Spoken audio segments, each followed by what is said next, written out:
Hello students, we are back with another video.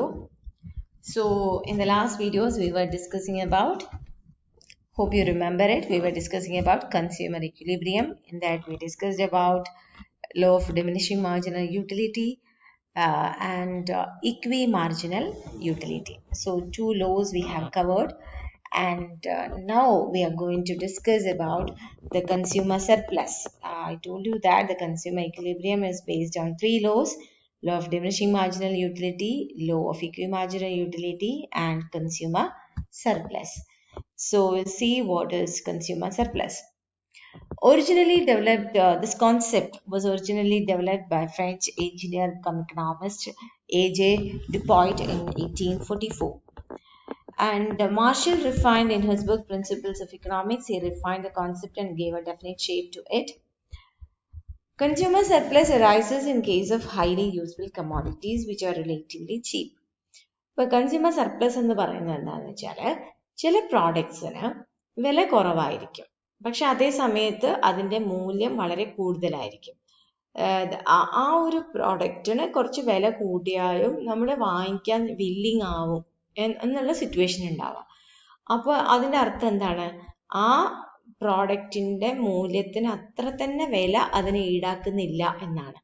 അപ്പോൾ ആ difference ഉണ്ടല്ലോ, നമ്മൾ അതിന് കൊടുക്കുന്ന വിലയും നമുക്ക് കിട്ടുന്ന റേറ്റും നമുക്ക് കിട്ടുന്ന പ്രൈസും തമ്മിലുള്ള ഡിഫറൻസ്, നമ്മുടെ അതിൻ്റെ മൂല്യം, അതിൽ നിന്ന് നമുക്ക് കിട്ടുന്ന മൂല്യം, യൂട്ടിലിറ്റി ആൻഡ് ഇറ്റ്സ് പ്രൈസ്, ആ തമ്മിലുള്ള ഡിഫറൻസ്. അപ്പോൾ പ്രൈസ് കുറയുകയും യൂട്ടിലിറ്റി കൂടുകയും ചെയ്യുമ്പോഴാണ് നമുക്ക് എന്തുണ്ടാവുന്നത്? കൺസ്യൂമർ സർപ്ലസ് ഉണ്ടാവുന്നത്. അതിൽ എക്സാമ്പിൾസ് പറയുന്ന ന്യൂസ് പേപ്പർ, ഇതൊക്കെ എന്താ പറയുക, ചാലഞ്ചബിൾ ആണ് കേട്ടോ, ഈ എക്സാമ്പിൾസ് ആണോ എന്നുള്ളതൊക്കെ. അപ്പോൾ നമ്മൾ അതിനകത്ത് ക്രിറ്റിസിസംസ് ഒക്കെ പഠിക്കുന്ന സമയത്ത് പഠിക്കും. News paper, salt, match box, post card etcetera, ഇങ്ങനെ കുഞ്ഞു കുഞ്ഞു സാധനങ്ങൾ. അത് ഉപ്പൊക്കെ നമുക്ക് ഒഴിവാക്കാൻ പറ്റാത്തൊരു ഫാക്ടറാണ്. അപ്പം അത് എത്ര കുറച്ച് കാശ് കൂടുതൽ കൊടുത്താലും we are ready to buy it. അതേപോലെ പോസ്റ്റ് കാർഡ്, നമുക്കൊരു കമ്മ്യൂണിക്കേഷൻ, പോസ്റ്റ് കാർഡിൻ്റെ ഒക്കെ റിലവൻസ് ഇപ്പം ഉണ്ടോ എന്നുള്ളതാണ്. ഓക്കെ, അപ്പോൾ ഇങ്ങനെയുള്ളതാണ് കൺസ്യൂമർ സർപ്ലസ് എന്ന് പറയുന്നത്. Surplus satisfaction over and above the price we pay is termed as consumer surplus. നമുക്ക് ഓവറായിട്ട് കിട്ടുന്ന സാറ്റിസ്ഫാക്ഷൻ, നമ്മൾ കൊടുക്കുന്ന പണത്തേക്കാൾ കൂടുതൽ നമുക്ക് അതിൽ നിന്ന് യൂട്ടിലിറ്റി കിട്ടുന്നുണ്ടെങ്കിൽ, നമ്മൾ ഭയങ്കര ടയേർഡായിട്ട് നിൽക്കുകയാണ്, അപ്പോൾ നമുക്കൊരു ഗ്ലാസ് ജ്യൂസ് നമ്മൾ കുടിക്കണം. അപ്പോൾ ജ്യൂസിന് കടയിൽ കയറി ജ്യൂസിന് വില ചോദിക്കുമ്പോൾ 20 രൂപയാണ്. അപ്പോൾ 20 രൂപയേ ഉള്ളൂ എന്നാണ് നമുക്ക് ഫീൽ ചെയ്യുക, കാരണം അത്രയ്ക്കാണ് നമ്മുടെ ടയേർഡ്നെസ്. അപ്പോൾ ആ ഒരു പോയിന്റിൽ എന്തുണ്ട്, ആ ജ്യൂസിന്റെ ജ്യൂസിൽ നമുക്ക് എന്താണുള്ളത്? സർപ്ലസ് ആണുള്ളത്. പക്ഷെ നിങ്ങൾ കുറെ കുടിച്ചു കഴിഞ്ഞാലോ, അല്ലെങ്കിൽ ഒരു തണുപ്പ് കാലത്ത് നിങ്ങൾ ജ്യൂസ് കുടിക്കും, അപ്പോൾ നിങ്ങൾക്ക് അതിനകത്ത് കൺസ്യൂമർ സർപ്ലസ് ഇല്ല. Okay, then consumer surplus is equal to total utility minus total amount spent. പിന്നെ ഈ സാധനം എന്ന് പറയുന്നത് ഡിപ്പെൻഡ് ചെയ്യുന്നത് ലോ ഓഫ് ഡിമിനിഷിംഗ് മാർജിനൽ യൂട്ടിലിറ്റിയിലാണ്. അതാണ് അതിന്റെ അടിസ്ഥാനം. ഇപ്പം നമ്മൾ ഒരു യൂണിറ്റ് ജ്യൂസിന്റെ കാര്യം ഞാൻ പറഞ്ഞ, ഒരു യൂണിറ്റ് കുടിക്കുന്ന സമയത്ത് നിങ്ങൾക്ക് സാറ്റിസ്ഫാക്ഷൻ കൂടുതലാണ്, അപ്പോൾ വില എന്ന് പറയുന്നത് അവിടെ നമുക്കൊരു ഫാക്ടറായിട്ട് തോന്നില്ല, അപ്പം അതിനേക്കാൾ മൂല്യം ഉണ്ടെന്ന് നമുക്ക് തോന്നുകയാണ്. അപ്പോൾ അത് കൺസ്യൂമർ സർപ്ലസ് ആണ്. പക്ഷെ ഓരോ അഡീഷണൽ യൂണിറ്റ്സ് കൂടുന്നതിനനുസരിച്ച് കൺസ്യൂമർ സർപ്ലസ് എന്ന് പറയുന്നത്, അത് നിങ്ങളുടെ ടെക്സ്റ്റിലുള്ള എക്സാമ്പിൾ നോക്കിയാൽ നമുക്ക് മനസ്സിലാവും. അപ്പോൾ ഓരോ യൂണിറ്റ് നമ്മൾ അഡീഷണലി യൂസ് ചെയ്യുന്നതിനനുസരിച്ചിട്ട് യൂട്ടിലിറ്റി കുറയും. അതേപോലെ യൂട്ടിലിറ്റി കുറയുമ്പോൾ അതിൻ്റെ കൂടെ തന്നെ കൺസ്യൂമർ സർപ്ലസും കുറയും. അപ്പോൾ ലോ ഓഫ് ഡിമിനിഷിംഗ് മാർജിനൽ യൂട്ടിലിറ്റിന്റെ ബേസിസിലാണ് ഇതുള്ളത്. ഇനി ഈ ഇങ്ങനെ ഒരു സാധനം പറയുമ്പോൾ ഇതിനകത്ത് കുറച്ച് അസംഷൻസ് ഉണ്ടാവുമല്ലോ. എന്തൊക്കെയാണ് കൺസ്യൂമർ സർപ്ലസിന്റെ അസംഷൻസ്? യൂട്ടിലിറ്റി നമുക്ക് മെഷർ ചെയ്യാൻ പറ്റും. ഇത് പൈസ ഞാൻ ഇത്ര കൊടുത്തു, അതിൽ നിന്ന് എനിക്ക് ഇത്ര യൂട്ടിലിറ്റി കിട്ടി എന്ന് പറയുമ്പോഴല്ലേ നമുക്ക് വ്യത്യാസം കാണാൻ പറ്റുള്ളൂ. യൂട്ടിലിറ്റി മെഷറബിൾ ആവണം. Marginal utility of money to consumer remains constant. ഒരിക്കലും സംഭവിക്കില്ല. പണത്തിന്റെ വില എന്ന് പറയുന്നത്, മാർജിനൽ യൂട്ടിലിറ്റി എന്ന് പറയുന്നത്, അഡീഷണൽ യൂട്ടിലിറ്റി എന്ന് പറയുന്നത് കോൺസ്റ്റന്റ് ആയി നിൽക്കണം. Then the commodity has no substitutes. നമ്മൾ ഉപയോഗിക്കുന്ന സാധനത്തിന് സബ്സ്റ്റിറ്റ്യൂട്ട്സ് ഉണ്ടാവാൻ പാടില്ല. The income, taste and fashion of consumer remains constant. ഇതൊക്കെ എല്ലാത്തിലും പറയുന്ന അസംഷൻസ് ആണ്. ഇതൊന്നും ഇല്ലെങ്കിൽ ഈ തിയറീസ് ഒന്നും എക്സ്പ്ലെയിൻ ചെയ്യാൻ പറ്റില്ല. Then utility of the consumer depends upon the quantity of that commodity. ആ ഒരു പെർട്ടിക്കുലർ കമോഡിറ്റിന്റെ മാത്രം അടിസ്ഥാനത്തിലാണ് നമ്മൾ പറയുന്നത്. അതിന്റെ കൂടെ ഉള്ള അല്ലെങ്കിൽ അതിന് പകരം ഉപയോഗിക്കാവുന്ന പ്രോഡക്റ്റ് ഒന്നും നമ്മൾ നോക്കുന്നില്ല. Then applicable only if the law of diminishing marginal utility is valid. അപ്പൊ ഏതൊക്കെ പ്രോഡക്ട്സിന്റെ കാര്യത്തിലാണോ DMU diminishing marginal utility valid ആവുന്നത് അവിടെ മാത്രമേ എന്തുണ്ടാവുന്നുള്ളൂ, കൺസ്യൂമർ സർപ്ലസ് എന്ന് പറയുന്ന ഒരു ആസ്പെക്ട് നമുക്ക് ഉണ്ടാവുന്നുള്ളൂ. ക്ലിയർ ആണല്ലോ അസംഷൻസ്? ഇനി ഇതൊക്കെ കേട്ട് കഴിയുമ്പോൾ ഇതിന്റെ ക്രിറ്റിസിസംസ് എന്തായാലും കേൾക്കണം. അപ്പൊ പറയുന്നതൊന്നും ശരിയില്ല.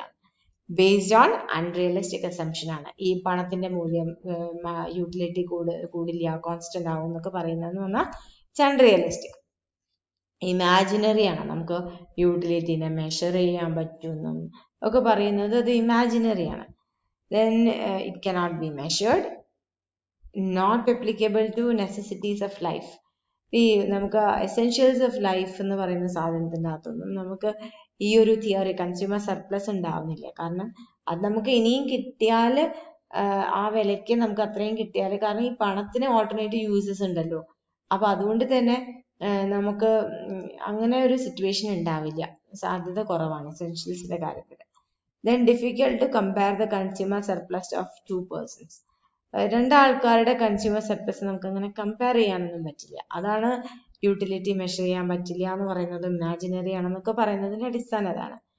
Then it neglects the income effect. ഒരു സാധനം നമ്മൾ വാങ്ങിക്കുന്നതിനെ അതിനകത്ത് കൺസ്യൂമർ സർപ്ലസ് ഉണ്ടാവോ ഇല്ലയോ എന്നൊക്കെ ഡിപ്പെൻഡ് ചെയ്യുന്നത്. ഇപ്പൊ കാശുകാരനായിട്ടുള്ള ഒരാള് ഒരു സാധനം വാങ്ങിക്കുന്ന സമയത്ത് ഹി ഡസൻറ്റ് കെയർ, അയാൾക്ക് ഇത്തിരി കൂടുതൽ പൈസ കൊടുത്താലും പ്രശ്നമില്ല. പക്ഷെ ഒരു പാവപ്പെട്ടവനൊരു സാധനം വാങ്ങിക്കാൻ പോകുമ്പോൾ ഇത്ര പൈസയൊന്നും തോന്നിപ്പോവും. അപ്പൊ അതുകൊണ്ട് ആ ഇൻകം എഫക്റ്റിനെ അത് കൺസിഡർ ചെയ്യാതെയാണ് പറയുന്നത്. ഇനി ഇതിൻ്റെ അകത്ത് പ്രാക്ടിക്കലി നമ്മൾ ഇത് എവിടെയൊക്കെ ഉപയോഗിക്കുന്നത് എന്നുള്ളതാണ്. ഗവൺമെന്റിന് ഇത് ഇമ്പോർട്ടൻ്റ് ആണ് for imposing taxes on various commodities. ഓരോ സാധനത്തിന്റെ മുകളിൽ ടാക്സ് ചുമത്താൻ. പെട്രോള് അങ്ങനെയാണ്, ടാക്സ് സാറ്റിസ്ഫാക്ഷൻ കൂടിയിട്ടൊന്നും അല്ലെങ്കിലും നമുക്കത് ഒഴിവാക്കാൻ പറ്റാത്ത ഘടകമാണെന്നുള്ളത് കൊണ്ട് ടാക്സ് ഇങ്ങനെ കൂട്ടിക്കൊണ്ടിരിക്കും. Importance to government.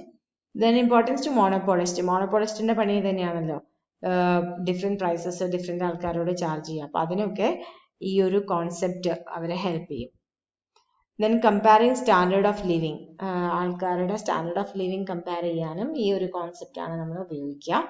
Consumer surplus ഉണ്ടാവുമ്പോൾ എങ്ങനെയാണ് അവരുടെ സ്റ്റാൻഡേർഡ് ഓഫ് ലിവിങ് ഓരോരുത്തരുടേതും എങ്ങനെ കമ്പയർ ചെയ്യാന്നൊക്കെ ഉള്ളത് is based on this particular theory.